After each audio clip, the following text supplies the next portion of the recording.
If this is the second time you are watching any of these interviews, then please consider subscribing and also comment में बताओ कि क्या और चीज़ें मैं ऐड कर सकता हूँ जिससे कंटेंट और ज़्यादा इंटरेस्टिंग बने and also enjoy the interview.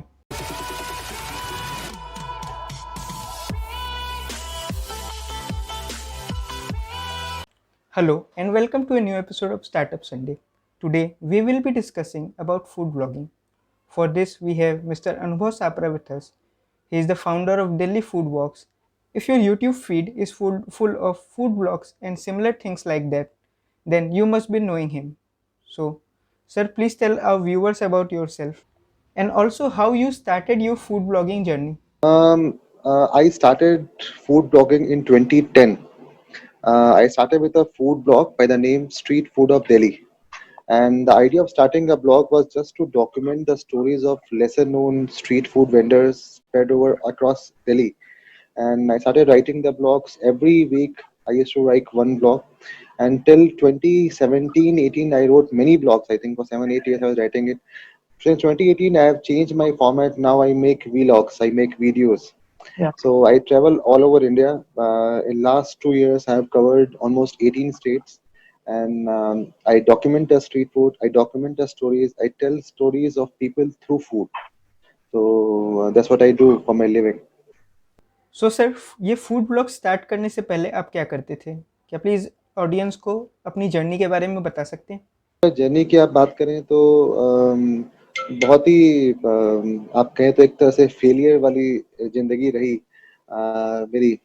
मैंने मास्टर्स दिल्ली यूनिवर्सिटी से किया पॉलिटिकल साइंस में। उसके बाद मैं बिहार से बिलोंग करता हूँ। बिहार में मेरा बर्थ हुआ मुजफ्फरपुर में, नॉर्थ बिहार में एक जगह है। और उसके बाद मैं आगे की पढ़ाई करने के लिए दिल्ली आया, ग्रेजुएशन पोस्ट ग्रेजुएशन यहाँ से किया। और एक जैसे हर एक बिहारी का सपना होता है कि आईएएस बनना है, सिविल सर्विसेज यूपीएससी में जाना है। तो मेरा भी एक सपना था कि यूपीएससी में जाएं। और लेकिन फर्स्ट अटेम्प्ट में प्री क्वालिफाई किया, थोड़ा सा लगा कि आगे करते हैं इसको और आगे बढ़ाते हैं, लेकिन धीरे धीरे सक्सेस मिली नहीं।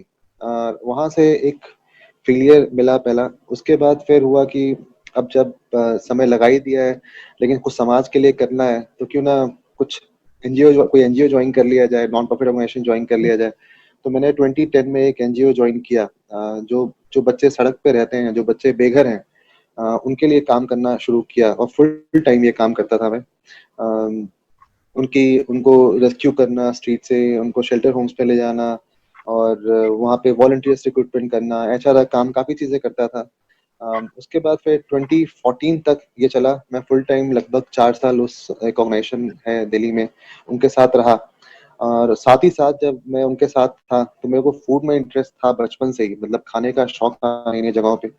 और ये इंटरेस्ट धीरे धीरे और प्रोफेशनल शेप लेता गया। 2010 में ही जब नौकरी मैंने शुरू की एनजीओ में, तो साथ साथ मैंने एक फूड ब्लॉग बनाया, उसका नाम रखा स्ट्रीट फूड ऑफ दिल्ली। और शुरू करने का ये मकसद था कि मैं चाहता था कि जो लोग सड़क पे खाना बेचते हैं उनके बारे में बात की जाए, उनकी कहानियां लोगों तक पहुंचाई जाए। और उस उद्देश्य से मैंने वो ब्लॉग शुरू किया।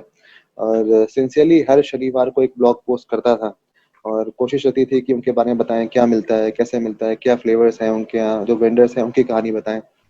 और वो सिलसिला चलता रहा। फिर मैंने 2014 में जॉब छोड़ी और एक ऑर्गेनाइजेशन रजिस्टर करवाई दिल्ली फूड वॉक्स नाम से। मतलब दिल्ली फूड वॉक्स था उस समय भी, लेकिन मैंने उसको प्रॉपर कंपनी रजिस्टर करवाई। उसके बाद वेबसाइट बनाया, और फुल टाइम मैंने जॉब छोड़ के मैं इस प्रोफेशन में आ गया। तो आज 6 साल हो गए फुल टाइम फूड टूर्स करते हुए, और ब्लॉगिंग के साथ साथ वीलॉग्स भी बनाना शुरू किया। वीलॉग्स का सिलसिला शुरू हुआ 2018 अप्रैल से। वो भी बिल्कुल पैशन था। उसमें भी यही था, मकसद यही था कि भाई दिल्ली का खाना तो काफ़ी एक्सप्लोर कर लिया, अब समय है क्यों ना दिल्ली से बाहर निकला जाए। तो मैं पहले सबसे पहले देखा सबसे अनएक्सप्लोर्ड जगह कौन सी है हिंदुस्तान में, कौन सी जगह है जहाँ पे टूरिस्ट नहीं जाते खाने के लिए। तो मेरे को लगा कि उड़ीसा एक जगह है। उड़ीसा बहुत ही अंडर डेवलप माना जाता है फूड के बारे में रिलेटेड। उस समय की बात कर रहा हूँ, अब तो खैर काफ़ी पॉपुलर हो गया, अब तो इस साल के मास्टर शेफ विनर भी उड़ीसा से हैं। तो उस समय जब 2018 में हुआ तो मैंने पहला स्टेट उड़ीसा पिक किया। और उड़ीसा के कुछ छोटे शहरों में भी गया, बरहमपुर गया, फिर भुवनेश्वर भी गया, कैपिटल भी गया, फिर कटक गया। इन जगहों पर जाके उनके स्ट्रीट फूड की वीडियोस बनाई, काफ़ी सराहना मिली लोगों की। फिर मैंने आके उस पर ब्लॉग भी लिखा, और फिर ब्लॉग इतना अच्छा लगा कि बाद में इंडिया टुडे ने उस ब्लॉग्स को पब्लिश भी किया वाह। अपने मैगजीन में। तो और वीडियोस का भी काफी लोगों को सराहना मिली। फिर उसके बाद मैं जम्मू कश्मीर गया, मेरे को लगा नहीं, कश्मीर के बारे में सब लोग बात करते हैं, सिर्फ वाजवान बोलते हैं कि वाजवान है वाजवान है। मैं चाहता था कि और उसकी अंडरस्टैंडिंग बने मुझे कश्मीरी खाने के बारे में। तो वहां जाके मैं रहा, दिल्ली से मैं ड्राइव करके जम्मू गया, कश्मीर गया, आगे लेह लद्दाख तक गया, और वहां पे जाके स्टोरीज डॉक्यूमेंट की, वीडियोस बनाया। फिर धीरे से लोगों को, शुरू में जब ब्लॉग्स बनाता था, लोगों को जैसे मेरी शक्ल दिखती है, मैं देखने में लगता हूँ teacher type, professor, engineer type लगता हूँ। तो मेरी वीडियोस लोगों को पसंद नहीं आती थी। लोग कहते थे यार ये क्या कर रहा है, चश्मा लगा के घूमता है, खाता रहता है, इसको कॉलेज में पढ़ाना चाहिए, इसको, ये तो इंजीनियर होना चाहिए। लेकिन मेरा था कि नहीं, एक एक दृढ़ निश्चय जो होता है ना, एक सेल्फ डिटर्मिनेशन जो होती है, वो था कि नहीं, ब्लॉग बनाते रहना है, मुझे ये काम करने में मजा आ रहा है, और जो मेरा अपना अंदाज है एक स्टोरी टेलिंग का, वो मैं करता रहूं। तो फिर उसी के उद्देश्य के साथ साथ मैंने अपना ब्लॉग्स बनाना बंद नहीं किया, और हर एक चीज की तरह कंसिस्टेंटली हर सैटरडे को एक नई वीडियो अपलोड करने लगा। और आज की डेट में हमारे यूट्यूब पे टचवुड ठीक ठाक 100K। सब्सक्राइबर्स हैं, व्यूज भी अच्छे आते हैं, लोग पसंद करते हैं वीडियोस। और 18 स्टेट हमने कवर किया है अभी तक। तो सिलसिला आगे चलता रहेगा। ये कोविड के कारण थोड़ा ब्रेक लग गया, अब पोस्ट कोविड देखते हैं क्या होता है। जैसा कि आपने बताया कि आपने 2014 में इसको एज ए कंपनी रजिस्टर किया, सो क्या आप अब इसको एज ए बिजनेस देखते हो या फिर अभी भी एज ए हॉबी ही देखते हो? नहीं, हॉबी तो नहीं रहा। आपको सच बताऊं तो हॉबी शुरू में था, जब तक ये 2014 तक हमने कंपनी रजिस्टर नहीं कराई थी। जब मैंने इस कंपनी को रजिस्टर करवाया, उसके बाद फिर जो लीगल फॉर्मेलिटीज हैं वो सब किया, और मैं पेड टूर्स करता हूँ अभी भी। मतलब पेड इन द सेंस कि अभी तो कोविड के कारण ब्रेक लगा हुआ है, लेकिन मेरे पास लोग आते हैं अलग अलग कंट्रीज से, इंडिया से भी आते हैं, उनको हम लोग जगह जगह पे फूड टूर्स के लिए ले जाते हैं दिल्ली में। एंड ऐसा पेड एक्टिविटी, मतलब हम लोग कॉम्प्लीमेंट्री भी करते हैं, कॉलेज स्टूडेंट्स के लिए करते हैं, एनजीओ के लोगों के लिए भी करते हैं। लेकिन बाकी लोगों से हम लोग इसको एक तरह से प्रॉफिट फॉर प्रॉफिट ऑर्गेनाइजेशन है, वैसे करते आ रहे हैं। और जहाँ तक बात रही ब्लॉग की और वीलॉग्स की, ये एक तरह से हमारे लिए हॉबी था, एक पैशन था, लेकिन वही पैशन आगे जाके हमारे लिए एक प्रोफेशन बन गया। तो मतलब अब मैं कहूँगा कि पैशन है अभी भी, तो हॉबी नहीं काउंट करेंगे। हॉबी वो चीज होती है जो आपको, मतलब आप इसको एक तरह से हॉबी समझ सकते हैं कहा जाए तो, कि मेरे को खाने का शौक है, खाने में मजा आता है, लोगों से मिलने में मजा आता है, तो एक तरह से मेरी ये हॉबी है। लेकिन हॉबी के साथ साथ सर्वाइवल के लिए आपको पैसे भी चाहिए, आपको अपने रोजमर्रा के जीवन चलाने के लिए। तो साथ साथ ये प्रोफेशन भी है। आई एम श्योर पेंडेमिक की वजह से ट्रैवलिंग और फूड इंडस्ट्री पे बहुत ज़्यादा इफेक्ट पड़ा होगा, और ये आप बहुत अच्छे से जानते होंगे। तो क्या आप प्लीज़ बता सकते हैं कि अ, कैसा इफेक्ट पड़ा है ट्रैवलिंग इंडस्ट्री पे और फूड इंडस्ट्री पे पेंडेमिक की वजह से? अच्छा, देखिए, आपके दो सवाल हैं। एक तो है कि फूड टूरिज्म पे या फूड ट्रैवल पे क्या इम्पैक्ट आया है, और दूसरा जो स्ट्रीट फूड वेंडर्स हैं उस पे कोविड का क्या इम्पैक्ट रहा है। तो मैं पहले आपको इसका जवाब देता हूँ कि फूड एंड ट्रैवल का। जैसे जितने भी, जो पैंडेमिक के कारण सबसे पहला जो गवर्नमेंट का रिस्पांस रहा कि, और ये हर जगह होता है, हर कंट्रीज में हुआ कि अपने कंट्रीज को लोग एक लॉकडाउन मोड में ले आए, और बाहर से लोगों की मूवमेंट बंद हो गई, जैसे वीजा रिस्ट्रिक्शंस हो गए। और तो जो टूरिस्ट है वो आने बंद हो गए, तो उसका इम्पैक्ट पूरी चेन पे पड़ता है। आप सोचिए, अगर एक टूरिस्ट आता है तो वो पहले टिकट बुक करता है, वो टिकट बुक करता है तो वो फ्लाइट में बैठता है, फ्लाइट में बैठता है तो वो फ्लाइट से उतरता है, फ्लाइट से उतरने के बाद वो कैब लेता है। तो आप सोचो पूरी चेन पूरी में, एक कैब लेने के इंडस्ट्री बाद है। वो होटल जाता है, होटल में जाके फिर वो खाता है, होटल में रहता है, फिर रेस्टोरेंट में जाके वो खाता है, घुमाने के लिए वो एक गाइड करता है, उसके बाद वो मॉन्यूमेंट्स जाता है, तो मॉन्यूमेंट्स में जाने के बाद फिर वो घूमता है। तो आप सोचो कि पूरी एक जो चेन बनी हुई है, वो प्लानिंग फेज से लेकर घूमने तक, वापस रिटर्न तक की, इसमें कितने लोग डिपेंडेंट हैं। अगर वो फ्लाइट में बैठ रहा है तो होता है कि जो फ्लाइट ऑपरेट करते हैं वो लोग हो गए, वो कैब कर रहा है तो ड्राइवर हो गया, ड्राइवर की फैमिली हो गई। वो होटल जाता है तो होटल में जो सर्विस प्रोवाइडर्स हैं वो हो गए, उनकी फैमिली हो गई। जो गाइड है उन वो हो गए, उनकी फैमिली होगी। मॉन्यूमेंट्स हैं, मॉन्यूमेंट्स में जो जो लोग काम वहाँ पे करते काम हैं। करते हैं वो लोग हो गए। तो पूरी चेन पे इम्पैक्ट पड़ा है। तो उससे सबसे पहले इम्पैक्ट तो फूड पे पड़ा ही, कि जैसे ही कुछ भी आपदा होती है तो लगता है सबसे पहले लोग क्या सोचते हैं कि नहीं, बाहर का खाना नहीं खाना है। एक तो टूरिस्ट की बात की, दूसरा स्ट्रीट फूड का भी ऐसा ही रहा। रेस्टोरेंट सारे बंद थे, स्ट्रीट फूड अवेलेबल नहीं था शुरू के दौरान में। अब स्ट्रीट फूड मिलने लगा है, लेकिन फिर भी स्ट्रीट फूड के साथ ये कि लोगों के मन में एक खौफ है, एक डर है कि हम जाएं, मतलब सबसे बेसिक नेसेसिटी जिसको जरूरत है वो खाने जाएं, या फिर हम लोग उस पर्पज से जाएं। एक होता है ना कि आप स्ट्रीट फूड एक नेसेसिटी होती है कि आपको, आप ऑफिस जा रहे हैं, अपना डिब्बा कैरी नहीं कर रहे हैं लंच के लिए, तो आपने बाहर से छोले कुलचे, दिल्ली में है तो छोले भटूरे मंगा लिए, मुंबई में है तो आप वड़ा पाव, कुछ और डिशेस लोकल खा ली। हर जगह की जो स्ट्रीट फूड है वहां से रुकते चले गए, या फिर आप वहीं जाके स्ट्रीट पे खाया, फिर वापस ऑफिस में आ गए। तो वो चीजें वो बंद होगी। एक वो होगी नेसेसिटी, तो वो चीज बंद हो गई। अब लोग अपने कोशिश करने लगे नहीं घर पे खाएं, बाहर नहीं खाएं। और दूसरा ये भी था कि एक मन में डर बैठ गया कि हम लोग बाहर खाएंगे तो बीमार पड़ जाएंगे, है ना। अभी भी होता है कि हम लोग सोचते हैं कि बाहर खाना हमारे लिए सही नहीं रहेगा। हम लोग को सारी चीजें सरवाइव कर सकते हैं, बाकी चीजें की जरूरत है, लेकिन खाना हम लोग घर से बना के ले जाएं, तो उसका इम्पैक्ट स्ट्रीट फूड वेंडर से पड़ा।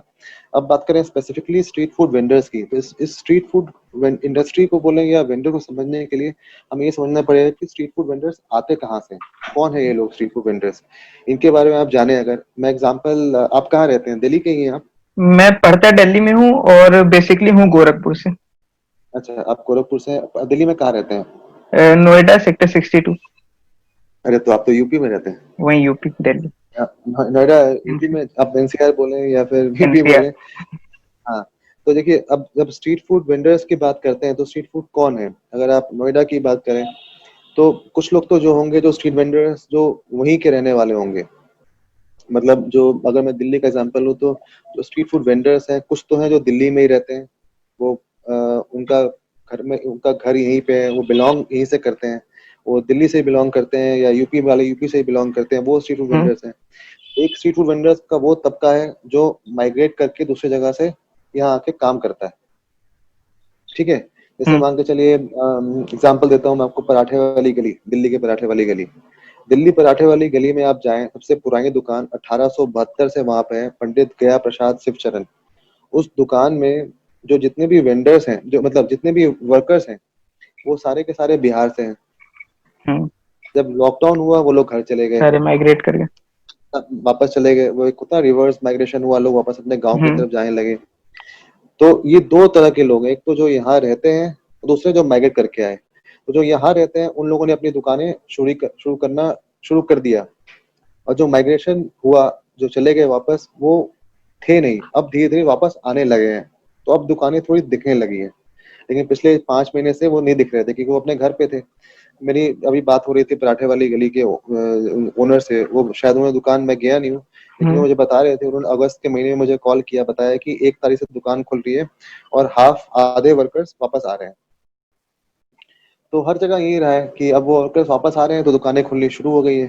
अब दुकानें खुल रही हैं तो जो लोग हैं खाने वाले, हम जैसे लोग, उनसे भी रुका नहीं जा रहा, वो भी बाहर जाके अब खा ही रहे हैं। भाई हो गया 6 महीने, कब तक कंट्रोल किया जाए? अब स्ट्रीट फूड खाने की, ऐसे बताई मैंने, एक तो नेसेसिटी की चीज है कि लोग जो ऑफिस जा रहे हैं, स्कूल जा रहे हैं, कॉलेज जा रहे हैं, दुकानदार हैं, उनको स्ट्रीट फूड चाहिए। भाई हर समय रेस्टोरेंट में, हाई एंड रेस्टोरेंट में जाके खा सकते नहीं है, इतना पैसा नहीं होता, इतना पैसा नहीं लगाना है खाने के ऊपर में। एक तो वो है। दूसरे कुछ कुछ लोग ऐसे होते हैं जो स्ट्रीट फूड को एज एन एंटरटेनमेंट देखते हैं। हम्म। मतलब मेरा शौक है, मैं जाके बाहर, चलो यार मैं घर पे खाना बना सकता हूँ, सब कुछ बनाता भी हूँ, लेकिन गोलगप्पे खाने के लिए मैं बाहर जाऊंगा, मैं चाट खाने के लिए बाहर जाऊंगा, चाट घर पे नहीं बनाऊंगा, है कि नहीं। तो कुछ चीजें जो बेसिक, जो उसको हम as an entertainment, source of entertainment देखते हैं।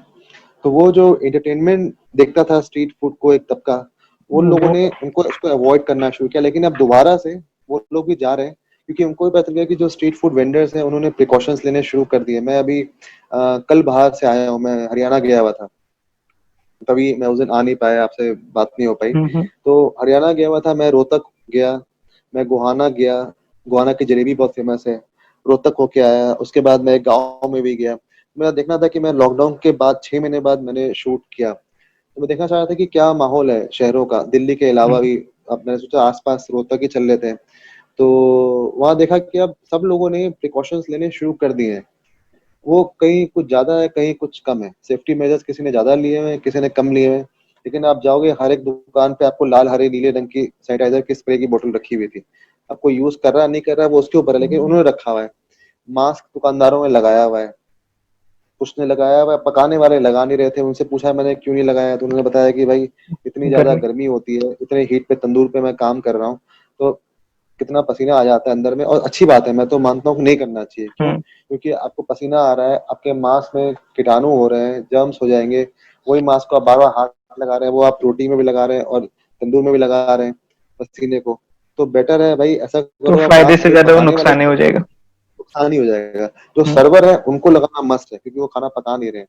लेकिन जो पका रहे हैं उनको जबरदस्ती लगाने के लिए, भाई कैमरे के ऊपर दिखाने के लिए मत लगाओ। मैंने कहा मैंने कोई बात नहीं, आप पका रहे हो, गर्म खाना है, साफ खाना है, हम्म। आपके चम्मच चम्मच और थाली साफ है, आपका पकाने उबला हुआ खाना है, बॉइल्ड है, ग्रिल्ड है, उसमें क्या कीटाणु बचेगा या क्या होगा? तो ये चीज स्ट्रीट फूड के साथ अच्छी है कि रेस्टोरेंट वालों को दिक्कतें हो रही है। आज की डेट में आप बात करो, जो इतने बड़े बड़े रेस्टोरेंट हैं पूरे इंडिया में, उनको दिक्कतें हो रही है क्योंकि उनका किचन रहता है बिहाइंड द सीन। हम्म। आप कैफे में खाना खाने जाते हो, उनका किचन दिखता नहीं है। हम्म। रेस्टोरेंट में खाने जाते दिखता नहीं है। लेकिन एक ढाबे वाले का, आप ढाबे पे खाने जाओ, वहां पे दाल फ्राई हो रही दिखेगी आपको, तंदूर सामने ही रोटी होगी। लगते हुए दिखेगी। उसके बाद फिर आप सड़क पे कुछ भी और डिशेस खाने जाओ, टिक्की खाने जाओ, आपको टिक्की फ्राई करते हुए लोग दिखेंगे, है कि नहीं? आप पाव भाजी खाने जाओ तो पाव गरम करते हुए, भाजी लगाते हुए तवे पे दिखेगा बंदा। तो आपके सामने किचन है, आप देख रहे हो कैसे खाना बन रहा है। उस बंदे ने, जो बनाने वाला है, वो हाथ में ग्लव्स पहन रखा है, उसके ग्लव्स की क्या पोजीशन है, उसको नॉलेज है कि ग्लव्स को हमें बार बार यूज नहीं करना है, उसको पता है कि आसपास प्लेट चम्मच डिस्पोजल रखे हुए हैं उसने, वो कैश नहीं ले रहा है, वो डिजिटल पेमेंट ले रहा है। तो वो सब चीजें अब आई हैं लोगों में, और स्ट्रीट फूड वेंडर्स कर रहे हैं ये काम। तो लगता है कि स्ट्रीट फूड जो लॉकडाउन के टाइम पे उसका इम्पैक्ट पड़ा, धीरे धीरे ओवरकम कर रहे हैं। कुछ जो रिकवर हो माइग्रेंट्स है वो नहीं आए, जैसे जैसे मेरे घर के बाहर, मैं रहता हूँ मुखर्जी नगर में, मेरे गली के नुक्कड़ पे एक मोमो की दुकान लगती थी, वो मैंने 6 महीने से देखी नहीं, अभी तक आए नहीं है वो।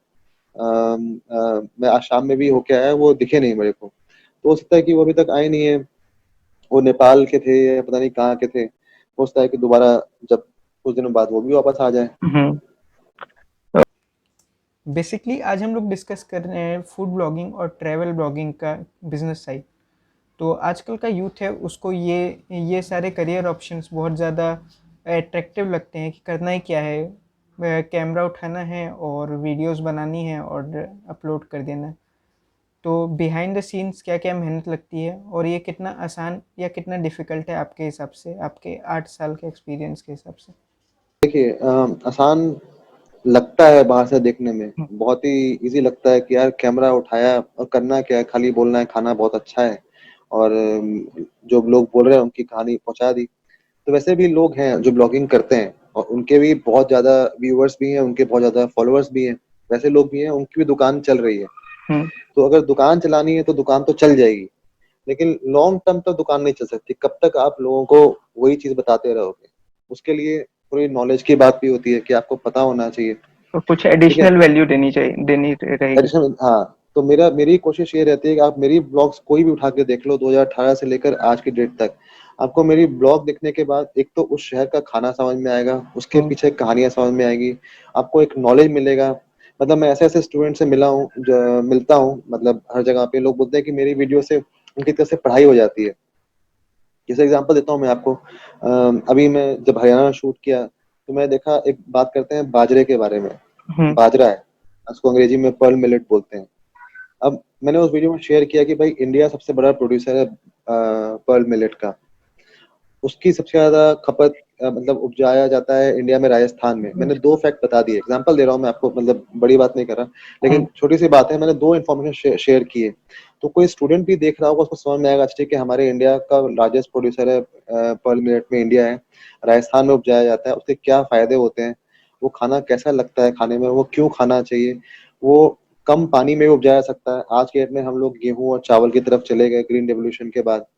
तो मैंने बहुत सारी चीजें उसमें एक इन्फॉर्मेशन दिया, उसके क्या डिशेस बनते हैं। अभी हमारा नेक्स्ट एपिसोड परसों आएगा उदयपुर में, उसमें मैंने हम्म। बात की मिलेट्स के मिलेट्स की 2 डिशेस हमने कवर की। मिलेट्स के से आप पैनकेक बना सकते हो, मिलेट से आप टिक्की बना सकते हो, जो सामा का आटा होता है, चावल जो व्रत में लोग खाते हैं, उससे टिक्की बन सकती है। तो बहुत सारी चीजें आपको फूड से नॉलेज। और एक एक और बात है, जैसे लोग कहते हैं ना कि डॉक्टर या फिर वकील, इन सबको जीवन भर पढ़ना पड़ता है।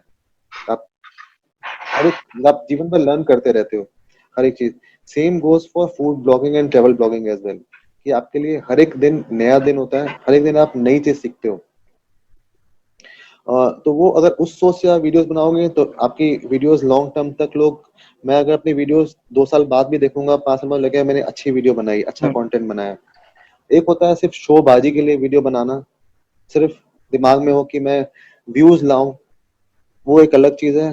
वो मैंने अपने आप को उससे हमेशा शुरू से दूर रखा है। और उसके बाद एक फेक पर्सनैलिटी लाना ब्लॉग में। आप जैसे हैं, जिस तरह से वैसा मैं नहीं अभी दिखाना। हूँ, उस तरह से मैं ब्लॉग में भी दिखूंगा आपको। हम्म। तो वो चीजें, ओरिजिनलिटी जो है ब्लॉग की, वो रहनी चाहिए। और जिन लोगों को लगता है आसान है, आसान, मुझे लगता नहीं है कि आसान काम है।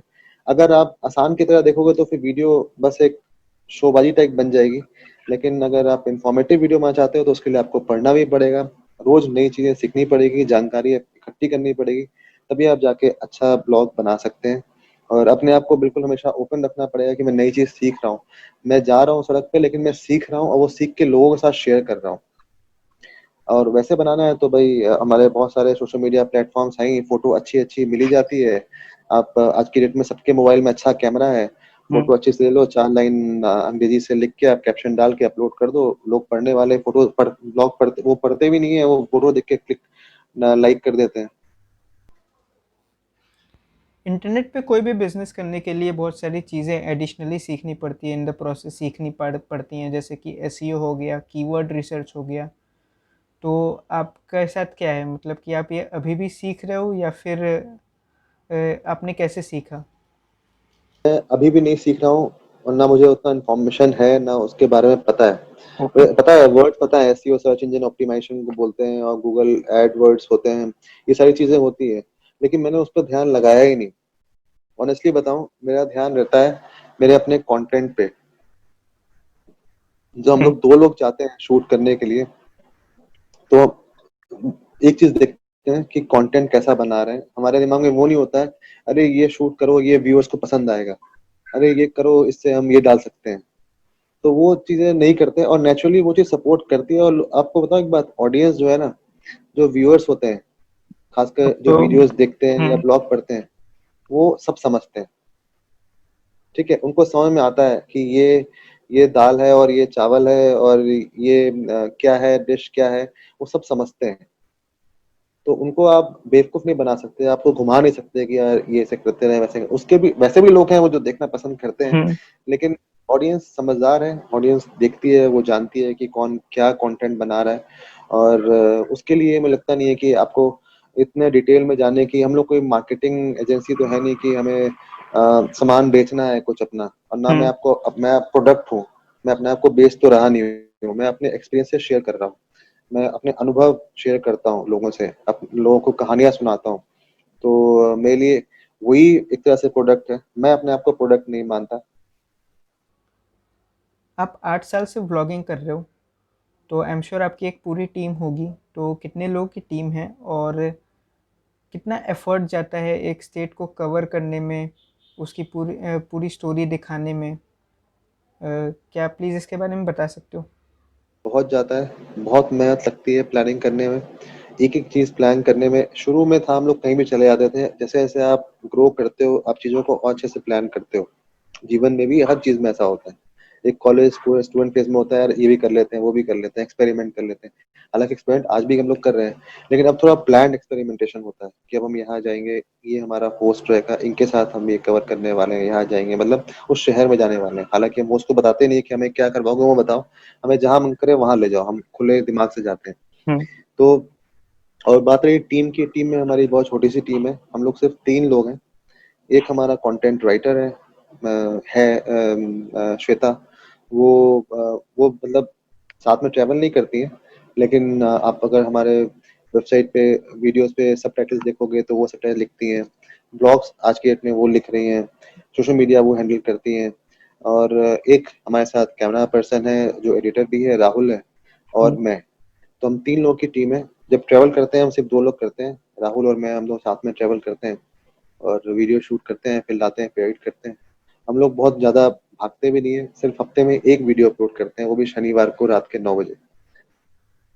सिंस आप इतने पहले से इस बिजनेस में हो, सो आपने कैसे इसे मोनेटाइज किया और आप इसे फ्यूचर में कैसे देख रहे हो? मोनेटाइजेशन की जहाँ तक बात रही, जब मैं ब्लॉग लिखता था तो आज तक एक ब्लॉग भी मोनेटाइज नहीं हुआ। मेरे ख्याल से एक ब्लॉग मोनेटाइज हुआ था, वो भी हमने किसी के लिए एक पेड राइट अप करना था, असाइनमेंट, तो वो किया था। लेकिन ब्लॉग से मैंने पैसे कभी नहीं कमाए, लिखने वाले ब्लॉग से। हाँ, इंडिया टुडे में जब लेख छपा था तो उन्होंने थोड़े बहुत ऐसे दिए थे। वैसे एक दो आप कह सकते हैं मोटे रहे होंगे असाइनमेंट्स, बड़े भी रहे, बड़े ब्रांड है के साथ भी किया। बात करें मोनेटाइजेशन की, यूट्यूब वीडियोस की, तो शुरू में बहुत मेहनत लगती है। आपको ही पता होगा कि यूट्यूब पे मोनेटाइज करने के लिए आपका होना चाहिए 1000 सब्सक्राइबर, उसके बाद 4000 4000 आवर्स।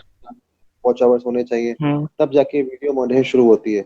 तो मोनेटाइजेशन में काफी समय भी लगा। शुरू में मैंने बताया आपको, मैं अपनी सेविंग से इकट्ठे बचा के पैसे ईएमआई पे कैमरा खरीद के लाया था कनॉट प्लेस दास स्टूडियो से। कैमरा खरीद के लाया, माइक लेके आया, उससे हमने ईएमआई पूरी भरी, साथ में अपना ट्रैवल भी हम सस्ता करते थे। आज तक इनफैक्ट ट्रैवल सस्ता ही करते हैं हम लोग, ट्रेन में जाते हैं, लोकल बसेस में भी चले जाते हैं, यहाँ से वहाँ जहाँ जाना हुआ। तो मोनेटाइजेशन अब जाके शुरू हुई है हमारी। और उसमें मतलब अब जाके नहीं, लास्ट ईयर से शुरू है, 2018 के लास्ट से हमने शुरू हो गई थी। और शुरू में खर्चा ये था कि बस खर्चा निकलता नहीं था, अब ये है कि हम लोग खर्चा निकाल लेते हैं अपने ट्रैवल का, बस ये फर्क है। और ओके। थोड़ी बहुत पैसे बच भी जाते हैं। और जैसा कि आपने अभी बताया कि आप साथ में एक टूर्स की भी सर्विसेज देते हैं फॉरेन्स को, इंडियन कलनरी टूर्स के नाम से। सो क्या आप प्लीज़ उसके बारे में बता सकते हैं और उसमें क्या क्या सर्विसेज हैं जो अलग हैं और डिफरेंट हैं आम टूर्स से? मैं आपको बताऊँ, ये इंडिया कनेक्ट टूर्स के प्लेटफॉर्म पे हमने अभी एक भी टूर्स किया नहीं है। ये वेबसाइट हमने लॉन्च की है अभी, कुछ 1-2 महीने पहले ही लॉन्च की है, एक लॉकडाउन के टाइम में हमने काम करके। हमारी कंपनी का नाम दिल्ली फूड वॉक्स था, है मतलब अभी भी वेब कंपनी है। तो दिल्ली फूड वॉक से हमने इंडिया कनेक्ट टूर्स बनाया। बस आइडिया वही था कि दिल्ली में टूर करते हैं हम लोग, पैन इंडिया टूर करेंगे। उसके बाद हमारा एक सेकंड उद्देश्य ये है कि जो लोग हिंदुस्तान आते हैं वो खाने के लिए भी आए, मतलब वो टाइगर देखने आते हैं, वो रूरल टूरिज्म के लिए आते हैं, वो इको टूरिज्म के लिए आते हैं, वो हमारे देश में आए और फूड के लिए भी आए। तो हमने इसलिए वो प्लेटफॉर्म बनाया, उसमें अलग अलग एक्सपीरियंसेस हम लोग डाल रहे हैं। अभी एक टूर हमारा आपके यूपी में भी है, दिल्ली, अमृतसर, लखनऊ, बनारस। तो हमने लखनऊ बनारस 2 यूपी के शहर रखे हैं। अ, तो वो एक आइटनरी है, 10 दिन की आइटनरी, दिल्ली से शुरू होगा टूर और बनारस में एंड होगा। उसमें फूड वॉक्स भी होंगे, कुकिंग वर्कशॉप्स भी होगा, बहुत सारी चीजें हैं।